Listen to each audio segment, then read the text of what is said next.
నమస్తే, welcome to studio one news. నేను శ్రీలత. ఇక డీటెయిల్ చూస్తే, హిందూ కుటుంబాలకు 3 పిల్లలు ఉండాలి.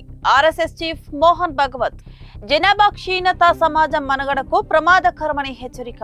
బలవంతపు మతం మార్పిడిలను అడ్డుకొని ఘర్ వాపసీని ప్రోత్సహించాలని సూచన. అక్రమ చొరబాటుదారులను గుర్తించి దేశం నుంచి పంపేయాలని డిమాండ్. సమాజంలో వివక్షను రూపుమాపి ఐక్యంగా ఉండాలని హితువు.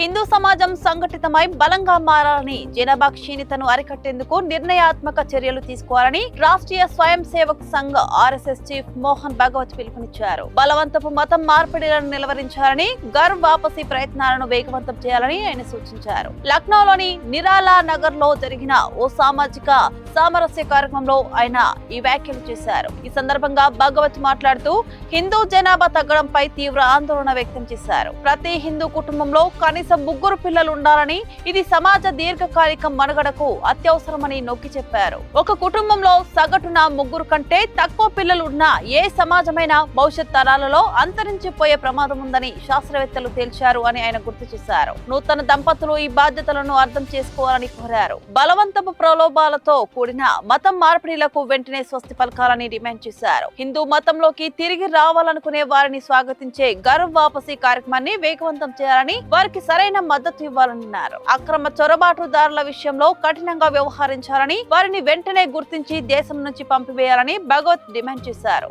అదే సమయంలో సమాజంలో ఐక్యత ప్రాముఖ్యతను ఆయన వివరించారు. మనమందరం ఒకే మాతృభూమి బిడ్డలమని, కాలక్రమేణా అలవాటుగా మారిన వివక్షను నిర్మూలించాలని పిలుపునిచ్చారు. అంతర్గత బాహ్య సవాళ్ల పట్ల అప్రమత్తంగా ఉంటూ హిందూ సమాజం తన గుర్తింపును, భవిష్యత్తును కాపాడుకోవాలని హితవు పలికారు. ఈ కార్యక్రమంలో సిక్కు, బౌద్ధ, జైన వర్గాలతో పాటు పలు ఆధ్యాత్మిక, సామాజిక సంస్థల ప్రతినిధులు పాల్గొన్నారు.